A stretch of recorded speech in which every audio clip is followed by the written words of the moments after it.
हमारा एससी वर्ग का जो वोटर है वो इस समय दोराहे पे है। माननीय बहन जी इस समय निष्क्रिय चुनाव में पिछली बार भी रहीं, इस बार भी हैंगे। तो बीजेपी के शासन में अगर आप डाटाबेस जाएंगे तो क्राइम बढ़ा है कि अभी मध्य प्रदेश में भी महिला को नंगा नचाया गया, भगाया गया। सर, सपा ने जो अपनी गलतियां की उसका उसे समझा भुगतना भी पड़ा है, क्योंकि बहन जी का निष्क्रिय होने से ही बीजेपी को मजबूती मिल रही है। तो नमस्कार, आप देख रहे हैं इंडस न्यूज 24x7। मैं हूं संतोष साक्य।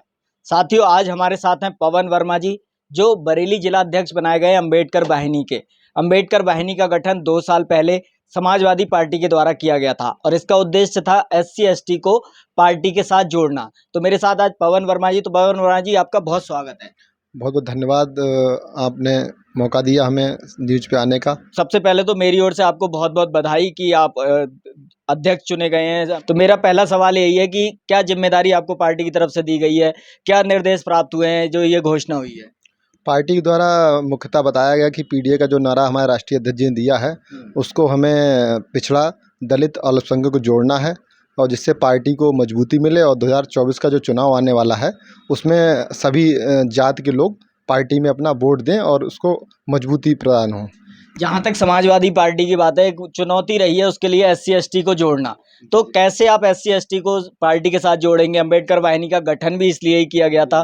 तो कैसे इस चुनौती का सामना करेंगे? क्योंकि ज़्यादातर SC ST वर्ग या तो बहन जी से जुड़ा हुआ है या वो वहाँ से हट के भाजपा के पास जा रहा है। तो एक बड़ी चुनौती आपके सामने है, कैसे इसका सामना करेंगे? हमारा एससी वर्ग का जो वोटर है वो इस समय दोराहे पे है, क्योंकि माननीय बहन जी इस समय निष्क्रिय चुनाव में पिछली बार भी रहीं, इस बार भी हैं। तो वो देख रहा है कि उम्मीद किरण है राष्ट्रीय अखिलेश जी, हमारे अध्यक्ष जी के अनुसार कि हमें इज्जत और सम्मान कहाँ मिलेगा और हमारा हक की लड़ाई कौन लड़ रहा है।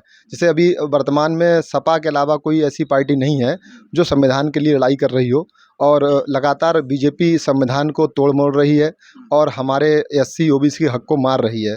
तो मुख्यतः अभी सारी जो SC कम्युनिटी है वो हमारे राष्ट्रीय अध्यक्ष अखिलेश जी की जो नीतियां उन पे आकर पार्टी जुड़ना चाह रही है। नहीं, एक बड़ा पार्टी पे आरोप लगता है, जैसे बीच बीच में भारतीय जनता पार्टी के लोग भी कहते रहते हैं कि ये गुंडों की पार्टी है, कहीं ना कहीं दबंगई करते हैं ये लोग, प्लॉट कब जाते हैं।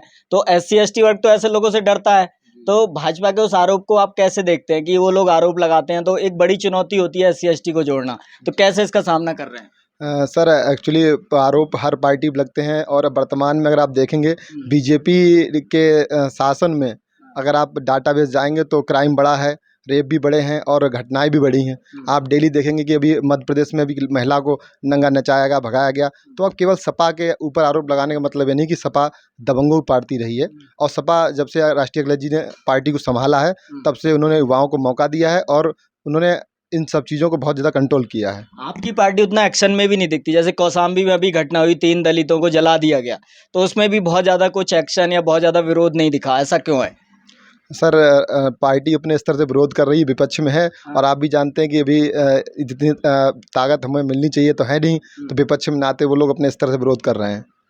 तो बरेली संगठन में कैसे विस्तार करेंगे आप? बरेली को लेकर क्या विस्तार? सर, बरेली में एक्चुअली 80 हमारे वार्ड हैं, तो वहाँ पे सारे वार्डों में अध्यक्ष बनाएंगे जो पीडीए के अनुसार हमारे रहेंगे। बाकी विधानसभा में अध्यक्ष बनाएंगे और बूथ अध्यक्ष कमेटी बनाएंगे, और मुख्यतः वही है कि जो हमारा SC दलित वोटर है जो इस समय जुड़ना चाह रहा है, क्योंकि बहन जी का निष्क्रिय होने से ही बीजेपी को मजबूती मिल रही है। तो हमारा मुख्य उद्देश्य जो SC और का वोटर है, और खासकर वाल्मीकि स्वाब जाटा समाज है, उनको कनेक्ट करना, और जिससे कि हमारा समाज को और पार्टी को मजबूती मिले। आप बात तो कर रहे हैं SC वर्ग की, लेकिन सपा पर यह भी आरोप है कि उन्होंने जो आरक्षण में प्रमोशन का बिल था उसे नहीं आगे बढ़ने दिया, उसे कहीं ना कहीं नीचे गिरा दिया था। तो उन सब चुनौतियों का कैसे समझा रहे हैं लोगों को कि आगे आपकी पार्टी ऐसा कुछ करेगी या उसका रुख बदला है? रुख बदलने का मुख्यतः यही कि जब राष्ट्रीय अखिलेश जी ने अब से आए हैं तब से बाबा साहब को जो आप पोस्टरों में, बैनरों में जगह दी गई है, और हमारे समाज के लोगों को लीडरशिप में बनाया गया है, मौके दिए गए हैं। इससे पता चलता है कि राष्ट्रीय अध्यक्ष जी का मुख्यतः यही उद्देश्य है कि हमारा जो SC समाज है, जैसे आज तक डरता रहा OBC से, वो डरे ना, हमसे कनेक्ट हो सीधे। तो फ्यूचर में क्या आप पार्टी का क्या रुख रहेगा SC ST के प्रति? अगर उनके संबंधित कोई बिल आता है, बहुत सारे जिलों के नाम बदल देना, कॉलेजों के नाम बदल देना, SC को एक दुश्मन की तरह लेना, ये सपा की पुरानी नीति रही है। तो क्या इस रुख में कैसे बदलाव आया, कैसे लोग विश्वास करें? सर, सपा ने जो अपनी गलतियां की उसका उसे समझा भुगतना भी पड़ा है, और उस गलतियों से सीखे आज राष्ट्रीय अध्यक्ष जी ने सपा में जो SC वर्ग को मतलब आप समझिए प्रतिनिधित्व दिया है, और उसके लिए आप देख ही रहे हैं, तो आगे भी उसको मजबूत तरीके से राष्ट्रीय अध्यक्ष आगे बढ़ाएंगे। तो आपने बरेली जिले में संगठन कंप्लीट कर लिया या अभी शुरू करेंगे? अभी सर शुरू करेंगे, क्योंकि अभी हमें 2-3 दिन अभी हुए हैं मात्र, तो अभी हम मिल रहे हैं, घूम रहे हैं, अपने संगठन का विस्तार करेंगे। जी। तो दोस्तों ये थे हमारे साथ पवन वर्मा जी, जो जिलाध्यक्ष अम्बेडकर वाहिनी के बनाए गए हैं, जिनसे हमने बात की। और बहुत बहुत बधाई मेरी ओर से उन्हें है कि आप आगे बढ़ें और बहुत आगे जाएं। आप देखते रहिए इंडस न्यूज़ 24/7। धन्यवाद। बहुत धन्यवाद।